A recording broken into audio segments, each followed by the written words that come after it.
బుడమేరు వరద బాధితుల కష్టాలు తీర్చే వరకు విశ్రమించేది లేదని సీఎం చంద్రబాబు స్పష్టం చేశారు. క్షేత్రస్థాయి తీవ్రత చెప్పడంలో అధికారులు విఫలమయ్యారని సీఎం ఆగ్రహం వ్యక్తం చేశారు.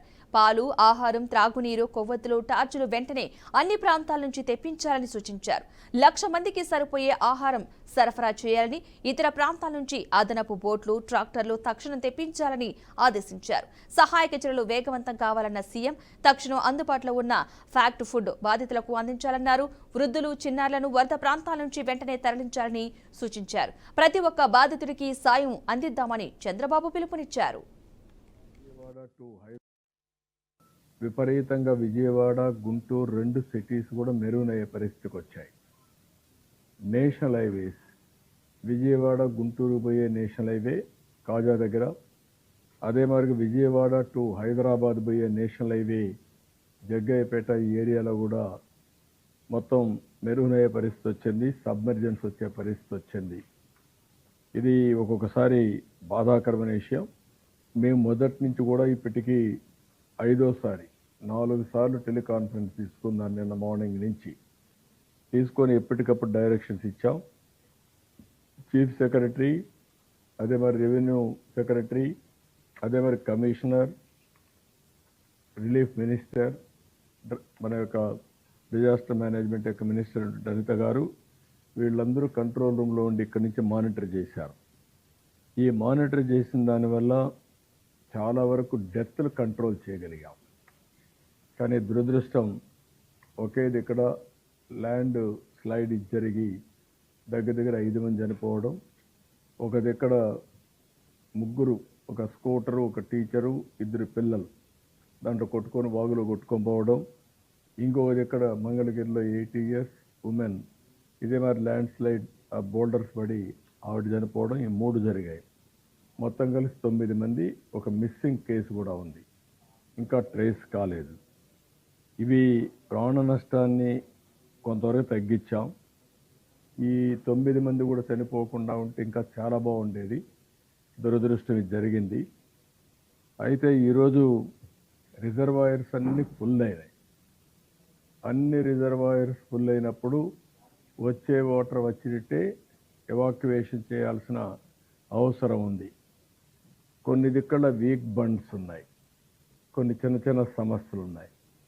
అదే మరి బుడమేరు దగ్గర ఏదైతే VTPS ఉందో అక్కడ కూడా నీళ్ళన్నీ వచ్చి VTPS వర్క్ కూడా ఆగిపోయి, జనరేషన్ ఆఫ్ పవర్ ఆగిపోయింది. అక్కడి నుంచి డైవర్షన్ తీసుకునే వాటరు నేరుగా కొల్లేరు సదస్సు పోవాల్సిన వాటర్ కూడా పోకుండా విజయవాడ పైన పడే పరిస్థితి వచ్చింది. ఇప్పటికే సబ్మెర్జెన్స్లో ఉంది. బుడమేరు యొక్క బ్రీచ్ వల్ల కూడా మళ్ళీ నీళ్లు వస్తున్నాయి. ఇప్పుడు అక్కడికి పోవాలన్నా మాకు పాయింట్ కూడా లేదని చెప్పి ఇరిగేషన్ డిపార్ట్మెంటు గండి పూడ్చడానికి కూడా వీలు కాకుండా ఉంది. దానికి కూడా అన్ని ప్రయత్నాలు చేస్తున్నాం. అదే మరి ప్రకాశం బ్యారేజ్ కిందన ఏదైతే 10 లక్షలు 10.5 లక్షలు క్యూసిక్స్ ఆఫ్ వాటర్ వచ్చినప్పుడు వీక్ బండ్స్ ఉన్నాయి. అవి శాండ్ బస్తాలు అవన్నీ పెట్టి ఏమేం చేయాలనో అవన్నీ రీఎన్ఫోర్స్ చేస్తున్నాం. కలెక్టర్స్ని అప్రమత్తం చేశాం. వారికి కూడా అప్రమత్తం చేసి ఎంతవరకు సురక్షితమైన ప్రాంతాలకు పంపించాలో పంపిస్తాం. అదే మరిగా బండ్స్ని కూడా ఎంతవరకు స్ట్రెంగ్తన్ చేయాలో స్ట్రెంగ్తన్ చేస్తాం. ప్రజలకు కూడా ఒకటే అప్పీల్ చేస్తున్నాం, మీరు కూడా భాగస్వాములు కండి. ఇది మీ ప్రభుత్వం. అన్ని విషయాల్లో కూడా శ్రద్ధ తీసుకున్నాం. మేము మనుషుల్ని చనిపోనీయకుండా వీలైనంత వరకు ప్రాణ నష్టాన్ని కాపాడాం, పశువుల నష్టాన్ని కాపాడాం. అదే మరిగా ఇప్పుడు లేటెస్ట్ మనం చూస్తే ఆస్తులు కూడా బాగా, పంటలు కూడా డ్యామేజ్ అయ్యే పరిస్థితికి వచ్చాయి. అగ్రికల్చర్ పంటలు దెబ్బతిన్నాయి.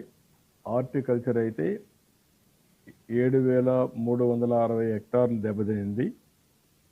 అదే మరి పెదకాకాని 1 సమ్మర్ స్టోరేజ్ దెబ్బతినింది. ఇవి కాకుండా రోడ్లు పెద్ద ఎత్తున బ్రీచ్ అయినాయి. ఇవి కాకుండా ఇంకొక పక్కన చూస్తే ట్రైన్స్ కూడా 2-3 ట్రైన్స్ ఆగిపోయినాయి. అక్కడ కూడా రీహాబిలిటేషన్ కానీ వాళ్ళకి ఫుడ్ కానీ ఇవన్నీ అరేంజ్ చేస్తున్నాం. అయితే కార్యక్రమాలు అయితే ఆన్ వార్ ఫుటింగ్ జరుగుతున్నాయి.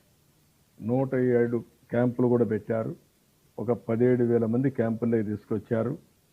కొంతమంది రామన్నా ఇష్టం లేకపోయినా వాళ్ళందరినీ తీసుకొచ్చి, ఎందుకంటే ఎక్కడ కూడా క్యాజువాలిటీ జరగకూడదనే ఉద్దేశంతో ఇది కూడా చేయడం జరిగింది. అన్ని ప్రికాషన్స్ తీసుకున్నాం. ఇది అయిన తర్వాత ఇప్పుడు పంటలు ఎక్కడా దెబ్బతినకుండా ఎక్కడ వీలైతే అక్కడ బోట్స్ కావాలంటే బోట్స్ అన్ని ఒక 8 మోటరైజ్డ్ బోట్స్ పంపించాం. 2 చాపర్లు కూడా పనిచేస్తున్నాయి. ఇవన్నీ కూడా పర్ఫెక్ట్గా కోఆర్డినేట్ చేసి మొత్తం ఎక్కడికక్కడ తీసుకోవాల్సిన అన్ని చర్యలు తీసుకొని కంట్రోల్ చేస్తున్నాం. నాకు ఈ విషయంలో ఎందుకంటే ఎప్పుడు కూడా తెలుగుదేశం ప్రభుత్వం ఉన్నప్పుడు, ఎన్డీఏ ప్రభుత్వం ఉన్నప్పుడు అన్ని విధాల చర్యలు తీసుకుంటాం, ప్రాణ నష్టం లేకుండా కాపాడుతాం. ఆ తర్వాత రీహాబిలిటేషన్ కూడా, రెస్క్యూ అయితే చేయగలిగాం, రిలీఫ్ అయితే ఇప్పటి నుంచి ప్రారంభం అవుతుంది. రిలీఫ్ కూడా కొంత పెంచిన రిలీఫ్ కూడా మేము అనౌన్స్ చేస్తాం. 25 కేజీలు యూనిఫామ్గా అందరికి ఇవ్వడానికి, 1 KG dal, 1 KG sugar, 1 KG ఉల్లిపాయలు, అదే మరి 1 KG potato, oil 1 KG, 5 commodities 5 కేజీలు, 25 కేజీలు షుగర్ కూడా ఇస్తామని చెప్పాం. అది కూడా చెప్పాను నేను. ఇవి ఇచ్చిన తర్వాత ఎవరైతే వీవర్స్ ఉంటారో వాళ్ళకి పనులు చాలా రోజులు, 1 నెల 2 నెలలు ఉండవు కాబట్టి వాళ్ళకి ఎక్స్ట్రాగా 25 కేజీలు 50 కేజీలుగా ఇస్తున్నాం. ఫిషర్మెన్ వేటకు పోలేరు కాబట్టి వాళ్ళకు కూడా ఒక 50 కేజీలు బియ్యం అదనంగా ఇస్తాం. అంత మునుపు ఉండే డబ్బుల కంటే 5 లక్షల రూపాయల ఎక్స్గ్రేషియా కూడా అనౌన్స్ చేశాం. కడవన్నీ నామ్స్ అన్నీ కూడా యాజ్ ఇట్ ఈజ్ వీలైన తొందరలో ఇవ్వడానికి ఒక చర్యలు తీసుకొని అవి కూడా కంప్లీట్ చేస్తాం. సో ఇవన్నీ కూడా ఏంటంటే ఎక్కడ ఎవ్వరికి ఇబ్బంది లేకుండా చేయడం కోసం అన్ని విధాల ప్రయత్నం చేస్తున్నాం. మనకు ఒకసారి ఏ విధంగా ఉంటుందంటే కళింగపట్నం దగ్గర క్రాస్ అయింది, వర్షాలు మన గుంటూరు కృష్ణాలో పడ్డాయి. క్రాస్ అయిన తర్వాత వర్షాలు నల్గొండ ఖమ్మంలో పడుతున్నాయి. అక్కడ ఎక్కడైతే క్రాస్ అయిందో అక్కడ ఇంత వర్షపాతం లేదు, అక్కడ పెద్ద గాలి కూడా లేదు. ఓసారి ఆ విండ్స్ తర్వాత క్లౌడ్స్ ఎట్లా మూవ్ అవుతాయనే దాన్ని బట్టి ఇవన్నీ డిసైడ్ అవుతాయి. ఏది ఏమైనా ఈ సంవత్సరం హెవీ రెయిన్స్ పడ్డాయి. ఇప్పటికే మామూలు కంటే ఈ నెలలో మీరు ఒకసారి చూస్తే 5 మిల్లీమీటర్ల వర్షపాతం ఇప్పటి వరకు పడాలి. అలాంటిది 43.2 మిల్లీమీటర్స్ వర్షపాతం ఇప్పటి వరకు పడింది. రాష్ట్రం మొత్తం చూస్తే 28.9% ఎక్సెస్ రెయిన్ఫాల్ పడింది. కొన్ని ఇక్కడ 60% పడింది. ఆ విధంగా మనం చూసినప్పుడు 3 జిల్లాలు అయితే 60% అంటే ఎక్కువ పడ్డాయి. 19 జిల్లాలు 20 నుంచి 59% ఎక్కువ పడ్డాయి. నార్మల్గా పడింది 4 జిల్లాలు పడ్డాయి. దానికంటే కిందన డెఫిసిట్ ఎక్కడా లేదు. అన్ని దిక్కల అబవ్ నార్మలే రెయిన్ఫాల్ పడే పరిస్థితి వచ్చింది. రిజర్వాయర్స్ కూడా ఆల్మోస్ట్ ఆల్ ఫుల్ అవుతున్నాయి. నేను చాలాసార్లు చెప్పాను, ఎట్టి పరిస్థితుల్లో భవిష్యత్తులో ఆంధ్రప్రదేశ్ రాష్ట్రాన్ని డ్రౌట్ ప్రూఫ్ రాష్ట్రంగా, కరువు రహిత రాష్ట్రంగా తయారు చేయాలనే ధ్యేయంతో ముందుకు పోతున్నాం. అదే సమయంలో ఇలాంటి తుఫాన్లు వచ్చినా లేకుంటే సైక్లోన్స్ వచ్చినా హెవీ రెయిన్స్ పడినా మనం ఆ సమస్యను ఎదుర్కోవాల్సిన అవసరం ఉంది. దానికి ఇలాంటి సెంటర్ని ఇంకా పగడ్బందీగా చేసి ఏవైతే మన రివర్స్ ఉన్నాయో ఆ రివర్స్లో క్యాచ్మెంట్ ఏదైతే ఉందో, ఎక్కడ వర్షం పడితే ఎంత వాటర్ వస్తుంది ఇవన్నీ పక్కాగా డాక్యుమెంటేషన్ తయారు చేసి ఒక మానిటరింగ్ మెకానిజం తయారు చేస్తాం. అదే మరి రెయిన్ఫాల్ పడినప్పుడు ప్రాణ నష్టం, ఆస్తి నష్టం లేకుండా చేయడం ఇంకొక ఎత్తు. ఇంకొక పక్కన వల్నరబుల్ స్పాట్స్ చాలా ఉన్నాయి. ఈరోజు బండ్స్ కొన్ని ఉన్నాయి, వీక్గా ఉన్నాయి. ఆ బండ్స్ అన్ని కూడా స్ట్రెంగ్తెన్ చేస్తాం.